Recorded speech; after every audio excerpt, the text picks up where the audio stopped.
Hello bakunzi ba YouTube channel yacu ibintu n'ibindi turongeye kandi kubaramutsa ngo amahoro y'Imana abe muri mwebwe abe hagati muri mwebwe Imana nyina amahoro ibagirire neza. Ni jewe Bruce atunga Imana umunyamakuru wanyu mwiza yamabazanira amakuru meza, abakuru asobanuye kandi atorokanijwe neza. Ariko rero imbere yuko dutangura ndakubwira ivyo nabatorekanije uyu munsi, rika ndakwisabire wowe utari bwagire subscribe canke s'abonner kwa afisa telefone ya Gifaransa ngo ugire s'abonner canke subscribe. Iruhande yaho hari agakengeri ugafyonde ko kugira ngo igire cyose dushize ko video zacu uze wama kuba uwa mbere aronka ama video yacu.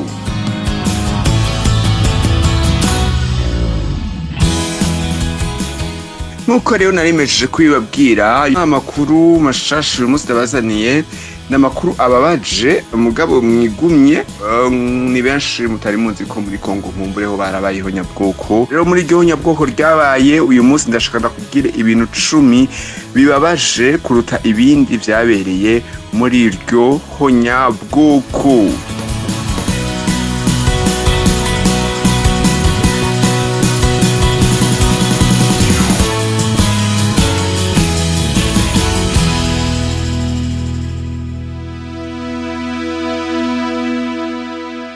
Kuva mu mwaka w'igihumbi kimwe amajana 885 gushika mu mwaka w'igihumbi kimwe amajana 908 niho umwami w'ububirigi Leopold II canke Leopold wa kabiri yigarurira igihugu ca Kongo. Ico gihe yagihinduye imashini icura amafaranga mu kuyoragura amenyo y'inzovu, kwegeranya kaucu iva mu biti no gucura bufuni na buhoro Abanyekongo mu kubakoresha ibikorwa biruhisha. Ibintu vyabandanije kuba bibi cane kuko politike ya Leopold yari yo gukandamiza abantu abakoresha ibikorwa vy'inguvu, aho mbere mu myaka mike hapfuye abantu hafi imiliyoni 10. Ubuzima muri ico gihugu bwari busigaye ari nk'indoto mbi umuntu atifuza kurota. Ariko kandi twizigire ko iryo shano ritazokongera kubaho kuko kwari uguhonya Abanyekongo. Reka rero ndababwire ibintu 10 bibabaje vyaranze iryo honyabwoko ryabereye muri Kongo. Ariko nkuko mwame mubimenyereye yuko ntangura kuca mbere mpereza kuca nyuma, ariko uyu munsi ndahera kuca nyuma mpereza kuca mbere. Ikintu kigira 10 ni ibisagara 32 vyasambuwe. Umwami Leopold II canke umwami Leopold wa kabiri yahaye akazi umwongereza Henry Morton Stanley ngo amufashe gutunganya igihugu ca Kongo. Uwo Stanley yari amaze kugendura no gucapa igice kitari gito ca Kongo, kandi yari amaze kumenyera uko abakongomani babayeho. Igihe Stanley yaja muri Kongo nta mugambi mubi yari afise, kuko inumbero yiwe kwari ukugendura ico gihugu, amenye imibereho y'abaho no gucapa imbibe zacu. Ariko kubera abantu ba Stanley n'abakongomani batahuza kubera imico itandukanye, vyatumye haba ukutumvikana kwavyaye imishamirano. Abantu bo mu bwoko indwi bw'abakongomani babonye Stanley ariko yandika mu gitabo, baca bibaza ko ariko arabaroga. Baciye bamubwira ko ataturiye ico gitabo baca bamwicira hamwe n'abantu biwe bose. Stanley yaciye yigwanira atangura kubarasa. Yaje guheza igikorwa ciwe amaze guturira ibisagara 32 vyose.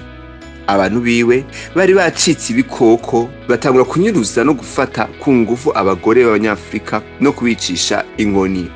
Kuva ico gihe niho Leopold yaciye atangura gukorana na Stanley, bakoresha abakongomani ibikorwa biruhisha, babakoresha nk'abaja.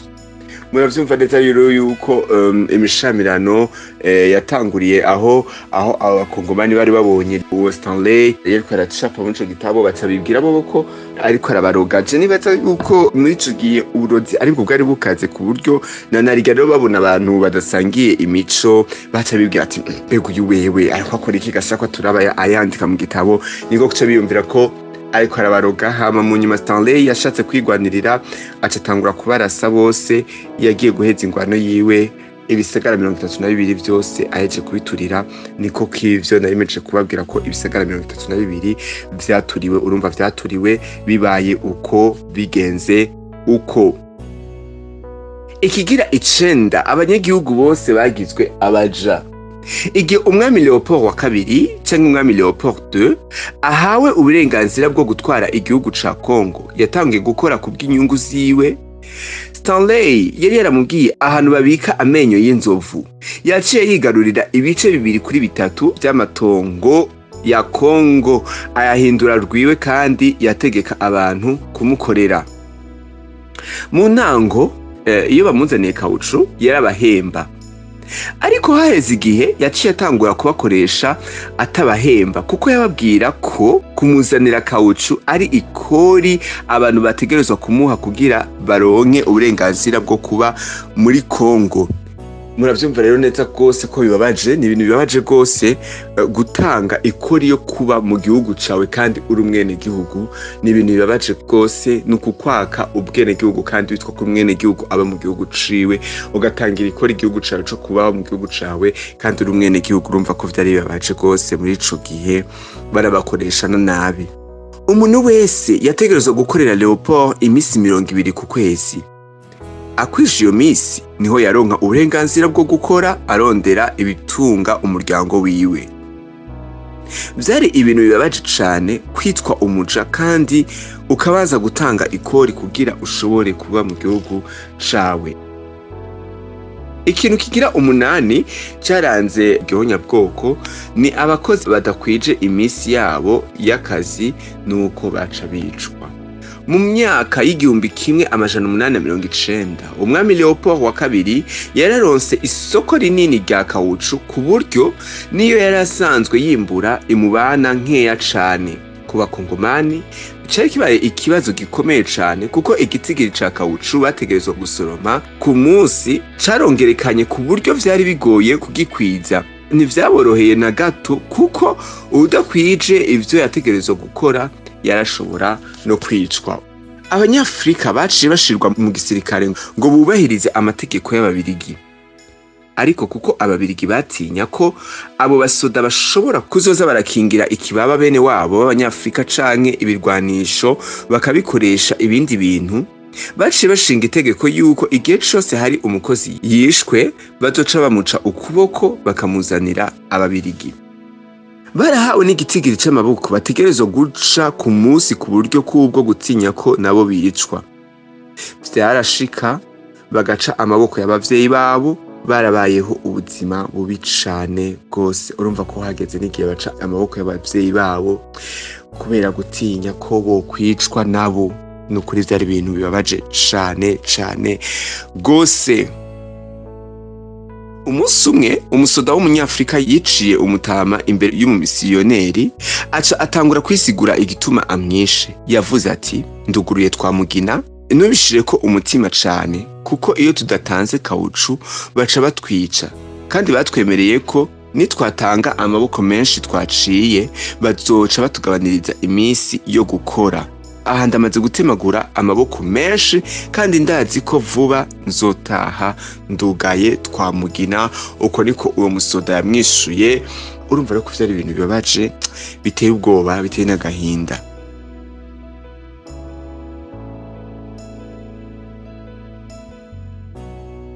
Ikigira 7 ukwegeranya kaucu rero vyari birimwo urupfu. Uti gute? Kwegeranya kaucu vyari bigoye cane kandi vyari birimwo urupfu, kuko benshi vyasaba kurira ibiti birebire bitoroshe, aho benshi banyerera bagakoroka mbere bagapfa.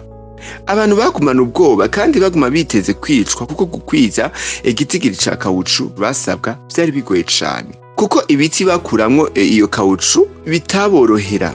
Vyarashika bakayivanga n'amazi avuye mu bindi biti kugira barabe ko ivyo basabwa babikwiza, ariko ivyo benshi vyarabayitanye, kuko uwufashwe yaca yicwa. Umunsi umwe umukomiseri w'ububirigi abonye umukozi yavanze kaucu n'amazi yavuye mu giti kitari co yaciye, avuga ati, nduguriye twamugina dutegerezwa kubacinyiza kugera naho bakora ivyo tutababwiye vyose, canke tubamare bose tubaherengeteze ndugaye twamugina. Urumva ko vyari ibintu biteye ubwoba n'agahinda kenshi cane. Ikintu kigira gatandatu ni abakozi barakubiswe cane. Abakozi bose batakwije ivyo basabwa baca bicwa ubwo nyene. Ariko abakomiseri ntibafata abantu kumwe kuko bamwe bacagagura amaboko y'abakozi, abandi bakabasinzikariza ubuzima canke bakabasinzikaza n'inkoni. Abanyagihugu babambika ibintu kw'izosi biriko inimero zabo kugira babakurikirane vyoroshe. Umukozi yabuze duke kugira akwize ivyo yategerezwa gutanga, yaca akubitwa ibimoko 25, mu gihe yabuze vyinshi yarashobora gukubitwa ibimoko 100, kandi benshi ivyo bimoko vyarabica kuko vyari bikozwe mu nsato z'imvubu. Igihe abandi banyaburaya batangura kuja muri Kongo, barababajwe cane n'ivyo babonye. Mbere umwe muri bo yavuze ko yabonye umunyamabanga w'ishirahamwe ry'amabarabara y'indarayi yitwa Gofla ariko akubita imigere n'ibimoko abantu nka umengo ntaco bimutwaye. Rero icari kibabaje nuko ariyo abanyaburaya batari bazi yuko ivyo ari vyo biriko birakorerwa muri Kongo. Nk'uyu umunyaburaya vyarababaje cane gose igihe yabona rero ko umuntu ariko arakubitwa kandi bengo naco bimugiye ingene yariko arakubita uwo muntu. Ikintu kigira gatanu mu bintu bibabaje twatorekanije vyabereye muri iryo nyabwoko ni amamiliyoni menshi y'abantu yarishwe n'indwara. Kimwe mu bintu vyica abakongomani zari ingwara. Ababirigi baheruka gukoresha nabi abantu ntibabavuze, mbere bakanabagaburira nabi kuko babaha inica ntikize. Kenshi abantu bagwazwa n'inyama ziboze babagaburira. Ikiza c'indwara carateye kirica abantu insinzi muri Kongo, mbere no mu bindi bice vya Afrika kuko abantu bategekwa kuja gusoroma kawucu mu burere burimwo ico kiza. Indwara y'itsiro nayo yaragisibije kuko yahitanye abantu bashika 500,000. Munywanyi uriko uradukurikirana, ndigenda kwibutse yuko aya makuru yose tubatorekaniriza muyasanga kuri YouTube channel yacu Ibintu n'ibindi. Ikintu kigira kane mu bintu bibabaje vyabereye muri iryo nyabwoko, ibisagara vyaraturiwe birazimangana. Hari ibisagara vyinshi vyaturiwe n'abantu bavyo bakicwa bose kuko batashoboye gukwiza igitigiri ca kawucu basabwa gutanga. Hari umumisioneri ava mu gihugu ca Suède yavuze ko kuva ashika muri Kongo yabonye ibisagara 45 vyo mu karere kamwe vyaturiwe. Hari n'ibisagara vyinshi vyaturiwe ata mpamvu n'imwe. Ikintu kigira gatatu nuko abakenyezi n'abana bakubaguwe. Ibikorwa bigayitse ababirigi bakora ni kwari kugomba guhonya abanyafrika gusa, ariko kandi kwari kugira ngo bakoreshe batabahemba. Nico gituma baca batera ubwoba abakongomani. Kenshi abakenyezi barabanyuruza kabugaranira ahantu kugira abagabo babo bashobore gukwiza igitigiri ca kawucu basabwa, ariko naho baba bakwije ivyo basabwa kugira basubizwe abagore babo, rimwe na rimwe basabwa gutanga ibitungwa. Hari umusoda w'umunyafrika yavuze ko umukomiseri w'umubirigi yabategetse guca imitwe n'ibihimba vy'irondoka abagabo bose bo mu gisagara kimwe bakabimanika ku nzitiro z'igisagara, abagore n'abana nabo bakababamba.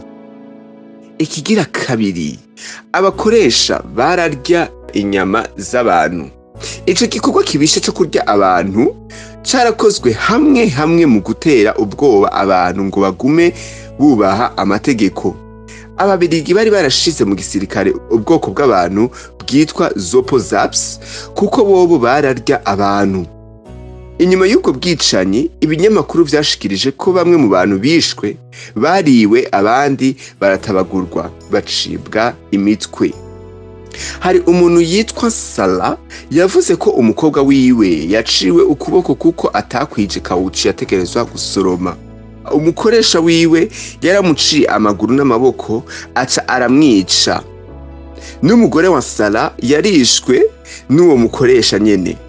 Baciye bahereza Sala ibihimba vy'imibiri y'umukobwa wiwe n'umugore wiwe ngo bamwibutse ko ategerezwa gukwiza kawucu asabwa canke nawe bamugire nk'abandi. Nukuri birumva rero ko iyi nkuru irababaje rwose. Muravyumva, bahejeje kukwicira umuryango wawe, bacira kuzanira ibihimba vyabo ngo kugira ngo bakwibutse yuko utakoze ivyo bagusaba utegerezwa kwicwa. Ikintu ca mbere rero kibabaje kuruta ibindi nuko rero ivyo vyose vyakozwe n'ishirahamwe rifasha abantu. Umwami Leopold II canke umwami Leopold wa kabiri yaje muri Kongo n'ishirahamwe ryitwa International African Association, aho yari yahawe intererano nyinshi n'ibihugu bitandukanye, avuga ko aje guteza imbere ubuzima bw'Abanyafrika. Akiriko arasaba imfashanyo ku izina ry'iryo shirahamwe, yashikirije ijambo ryiza cane aho yavuze ati nduguruye twamugina. Birabereye kugurura iterambere mu gice c'isi yacu kiri inyuma cane no kumena umwijima wugarije abo bantu, kuko ari vyiza cane muri kino kinjana c'iterambere. Ivyo bishikirije ku mugaragaro, ariko yihishije yabwiye uwaserukira igihugu ambassadeur ati nduguruye twamugina, sinifuza guhusha kano karyo ko kuja kuronka igihimba c'iyo gato iryoshe cane ariyo Afrika. Ndugaye twamugina. Uko niko rero yatabaguye Kongo, ashigikiwe n'intererano z'abantu b'abanyamuhwe bibaza ko batabaye Afrika kandi baburungikiye intare yo kuyitabagura atamuhwe.